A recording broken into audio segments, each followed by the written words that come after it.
Jnanakosha, Upanishads. Om Gananam Tva Ganapatigum Havamahe Kavim Kavinam Upavachramastamam Jyashtarajam Brahmanan Brahmanaspadana Shrunvannoti Vispeda Sadhanam. Om Purnamidam Purnamadah Purnat Purnamudachyate Purnasya Purnamadaya Purnameva Avasishyate. Om Shanti Shanti Shanti.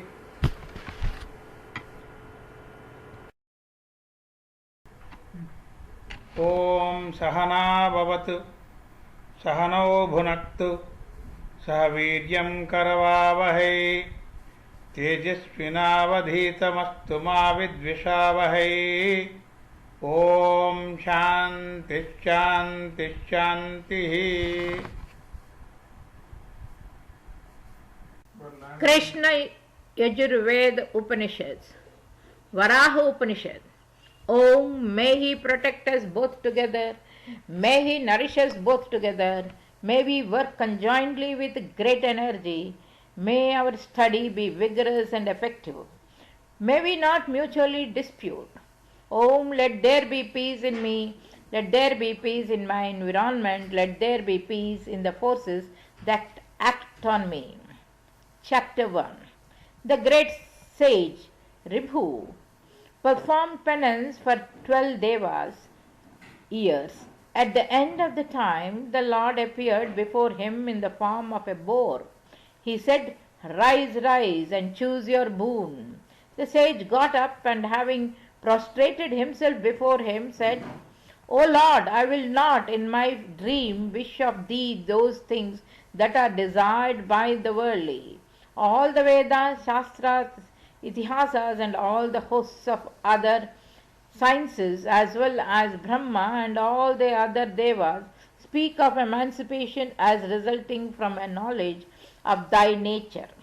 So impart to me that science of Brahma which treats of thy nature." Then the boar-shaped Bhagavan, Lord, said, "Some disputants hold that there are 24 tattvas and some 36, whilst others maintain that there are 96. I shall relate them in their order. Listen with an attentive mind. The organs of sense are 5, that is, ear, skin, eye, and others. The organs of action are 5, mouth, hand, leg, and others. Pranas, vital airs, are 5, sound and others are 5. Manas, Buddhi, Chitta, and Ahankara are 4.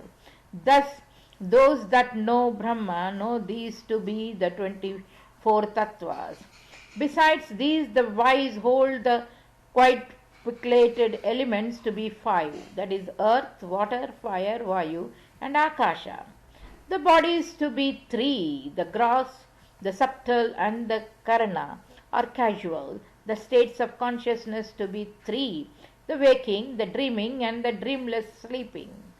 The Munis know the total collection of tattvas to be 36, coupled with jiva. With these tattvas there are 6 changes: existence, birth, growth, transformation, decay, and destruction. Hunger, thirst, grief, delusion, old age, and death are said to be the 6 infirmities. Skin, blood, flesh, fat, marrow, and bones are said to be the 6 sheaths. Passion, anger, avarice, delusion, pride, and malice are the 6 kinds of foes. Vishwa, Taijasa, and Prajna are the 3 aspects of the jiva. Sattva, Rajas, and Tamas are the 3 gunas, qualities.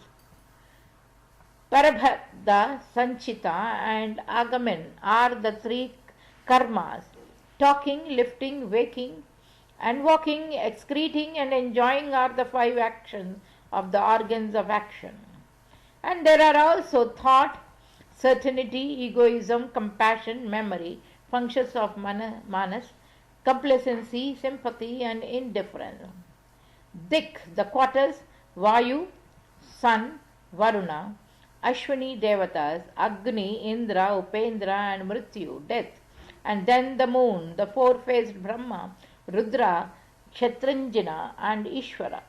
Thus these are the 96 tattvas, those that worship with devotion me of the form of boar.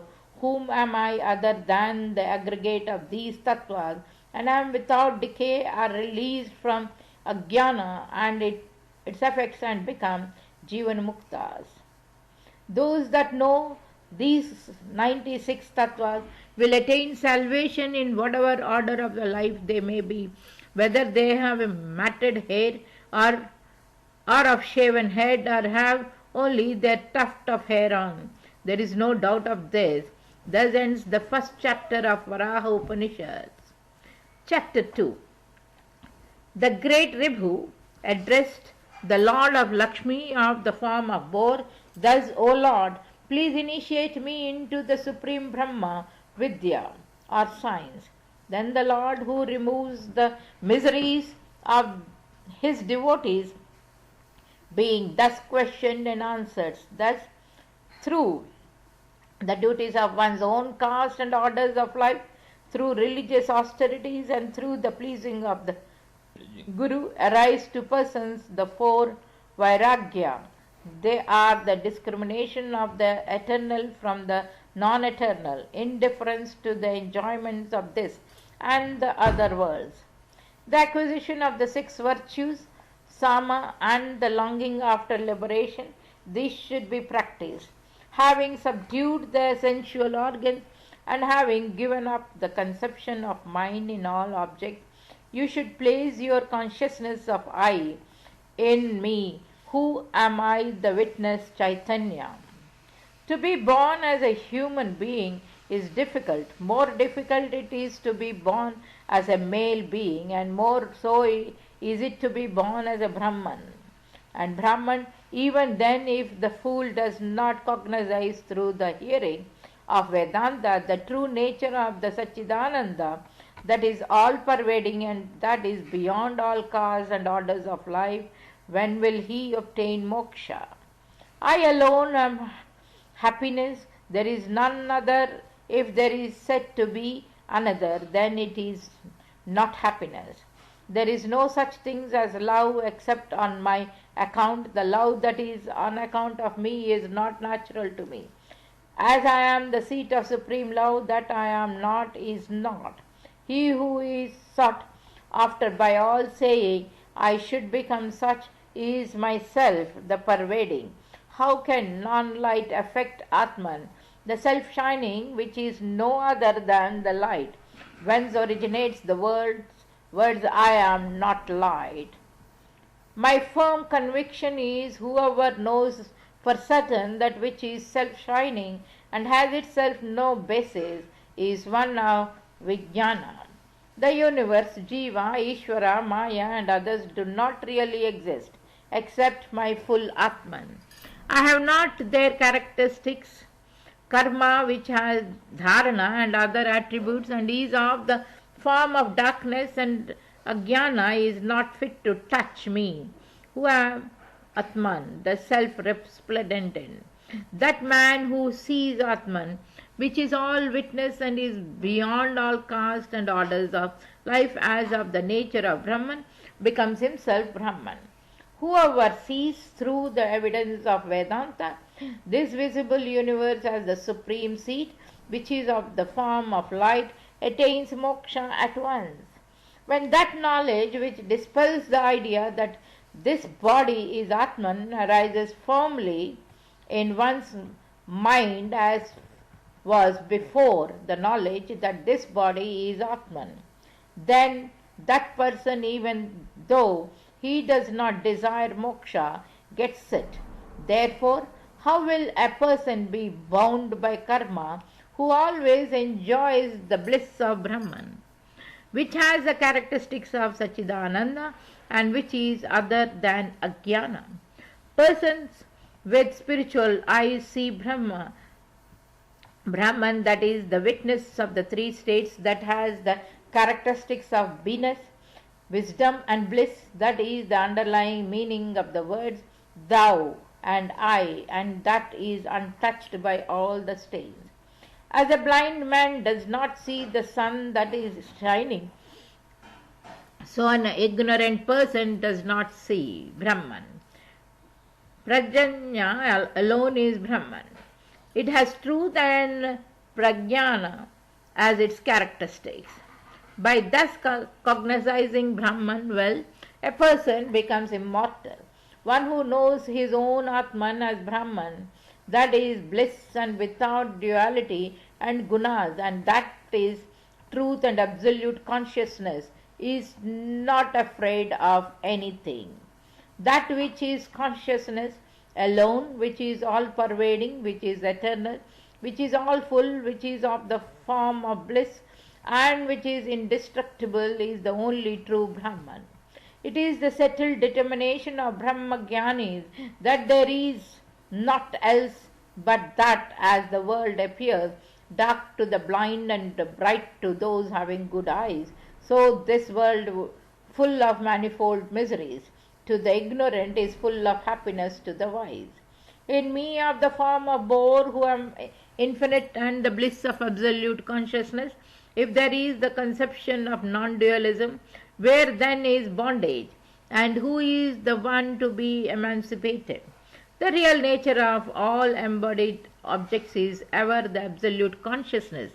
Like the spot seen by the eyes, the body and its aggregates are not.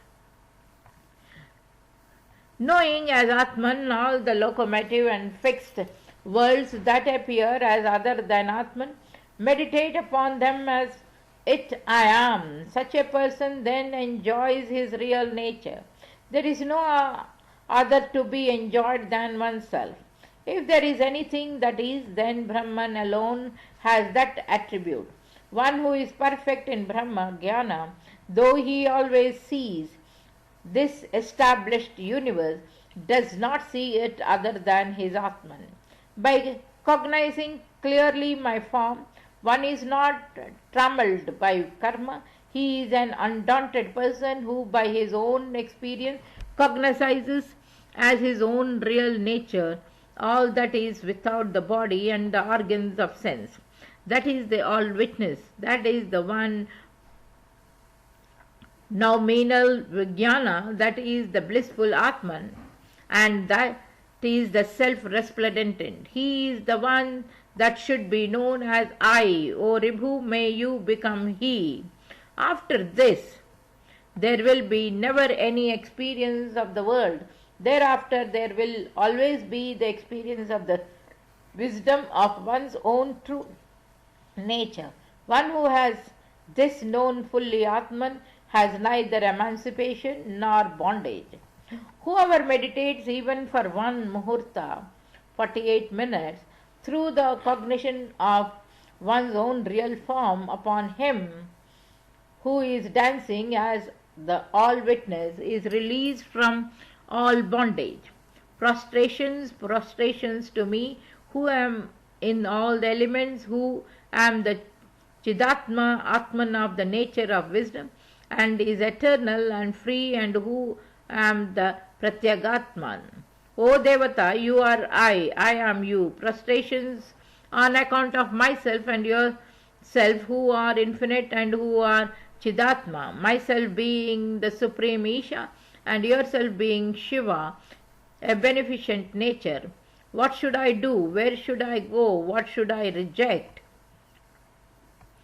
Nothing, because the universe is filled by me as with the waters on the universal deluge. Whoever gives up love of the external, love of the internal, and love of the body, and thus gives up all associations, is merged in me. There is no doubt about it.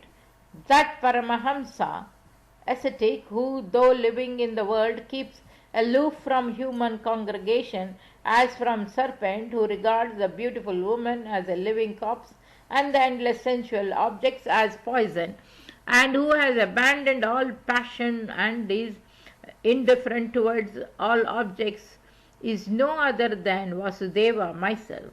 This is Satya, this is nothing but truth. It is truth alone that is now said, I am Brahman, the truth. There is naught else but I. The The word upaswa signifies the dwelling near of Jivatma and Paramatman and not emancipating the body through fast. To the ignorant, what is the use of the mere drying up of the body by beating about the hole of a snake? Can we be said to have killed the big snake within? A man is said to attain paroksha wisdom when he knows that there is Brahman, but he is said to attain sakshatkara when he knows that he is himself Brahman. When a yogin knows his Atman to be the absolute, then he becomes a Jivan Mukta. To Mahatmas, to be always in the state, I am Brahman, conduces to their salvation. There are two words of bondage and moksha. They are mine and not mine. Man is bound by mine, but he is released by not mine. He should abandon all the thoughts relating to externals, and so also with references to internal. O Ribhu, having given up all thoughts, you should rest content. The whole of the universe is caused through Sankalpa alone. It is only through Sankalpa that the universe manifests. Having abandoned the universe, which is of the form of Sankalpa, and having fixed your mind upon the Nirvikalpa, meditate upon my abode in your heart. O most intelligent being, pass your time in meditating upon me, glorifying me in songs, talking about me to one another, and thus devoting yourself entirely to me as the Supreme. Whatever is Chit in the universe is only Chinmatra.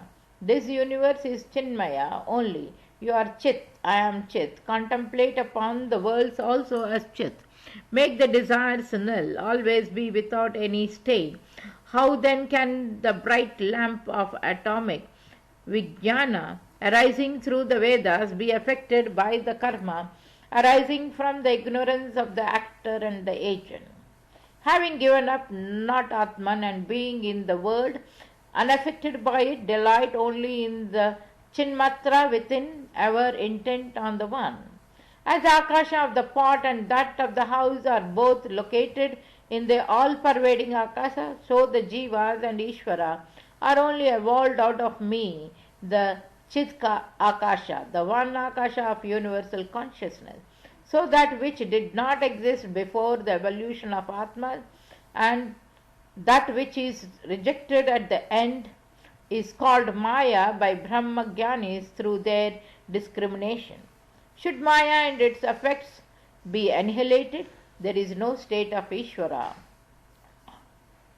There is no state of Jiva. Therefore, like the Akasha, without its vehicle, I am the immaculate and Chit. The creation, sentient as well as non-sentient, from Ikshanat, thinking, Pravesha, of those having the forms of Jivas and Ishvara is due to the creation of Ishvara, while the samsara from the waking state to salvation is due to the creation of Jiva. So the karmas ordained in the sacrifice, Trina Chaka, to yoga are dependent upon the illusion of Ishvara, while Lokayakta to Sankhya rest on the illusion of Jiva. Therefore, aspirants after salvation should never make their heads enter into the field of controversy regarding Jiva and Ishvara, but with an undisturbed mind, tattvas of Brahman should be investigated. Those who do not cognize the tattva of the secondless Brahman are all deluded persons only. Whence is salvation to them? Whence then is happiness in this universe? What if they have the thoughts of the superiority and inferiority, will, sovereignty and mendicancy in the dreaming state affect him in his waking state? When buddhi is absorbed in ajnana, then it is termed by the wise sleep. Whence then is sleep to me who have not ajnana and its effects? When buddhi is in full bloom, then it is said to be the jagrat, waking state, as I have no changes. there is no waking state to me. The moving about of buddhi in the subtle nadis constitutes the dreaming state. In me, without the act of moving about, there is no dreaming. Then at the time of Shushupti, then all things are absorbed, enveloped by tamas.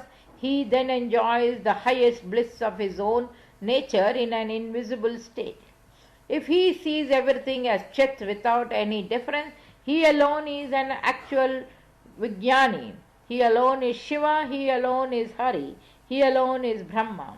This mundane existence, which is an ocean of sorrow, is nothing but a long-lived dream or an illusion of the mind or a long-lived reign of the mind.